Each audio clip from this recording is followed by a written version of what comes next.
The fire moves, one above the young apostle, one above each man, one above each woman. 120 flames, silent. Jerusalem, morning, 50 days since the resurrection. A door is bolted from the inside. A wooden lamp burns low against the wall. In a stone-walled upper room above the city, 120 people are waiting for something they cannot name. They have not eaten well. They have not slept well. The smell of fear is in the cloth of their tunics. The man they followed is gone. The promise he left them, wait for the gift of the Father, sits in the room like a held breath. Outside, the city is loud with festival. Pilgrims fill every street. Pentecost, the 50th day, wheat harvest. 3 million voices speaking 16 languages, and not one of them knows what is about to happen above their heads. Inside the upper room, no one is speaking. A young man stares at his hands. An older woman in a dark blue veil closes her eyes. A fisherman with a salt-stained beard sits against the far wall, his shoulders bent, and remembers the last time he denied a man he loved. Then, a sound.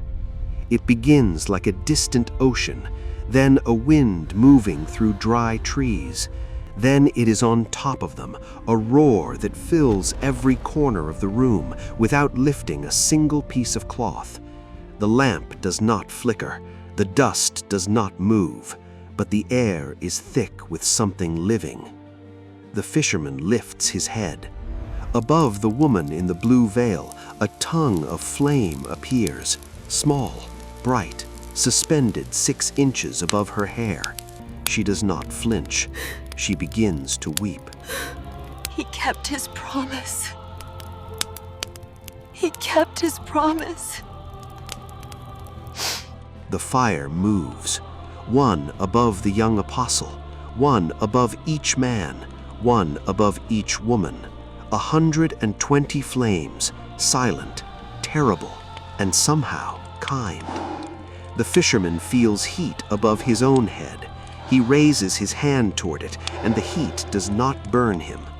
And then the room breaks open. Words begin to come out of him, not Aramaic, not Hebrew, a language he has never spoken in his life. The young apostle is speaking in another, the woman in the veil in another. 120 mouths, 16 languages, one voice underneath them all. Down in the streets, a Parthian merchant stops walking. He has heard his mother's tongue from a mouth that does not belong to his country. That is my mother's language. How can a Galilean speak it? A crowd begins to gather. 3,000, 5,000, they press toward the building. Some are laughing, some are afraid, some are saying these men are drunk on new wine. Then a door opens. The fisherman steps out onto the upper terrace, the same man who 53 days ago swore by everything he had that he had never known Jesus of Nazareth. The same man who wept in a courtyard before a rooster's second cry. He stands above the crowd in dust-stained clothes and looks down at the sea of faces. This Jesus whom you crucified, God has made both Lord and Christ. Repent and be baptized, every one of you. He preaches Jesus crucified, Jesus risen, Jesus poured out.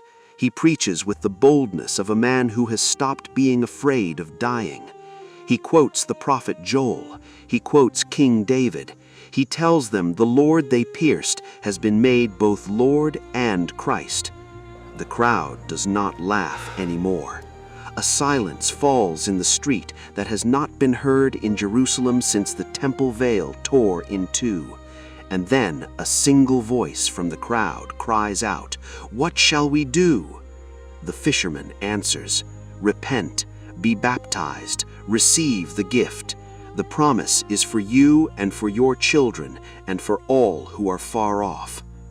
By the time the sun is high over the city, 3,000 strangers have stepped forward. The water of the Kidron is full of them. Men, women, pilgrims who came for one festival and are leaving as something else entirely. The fire that fell on 120 in a locked room has gone out into a city, and from a city it will go out into the world. Antioch, Ephesus, Rome, India, China, Africa, continents that have not yet been named, centuries that have not yet been born.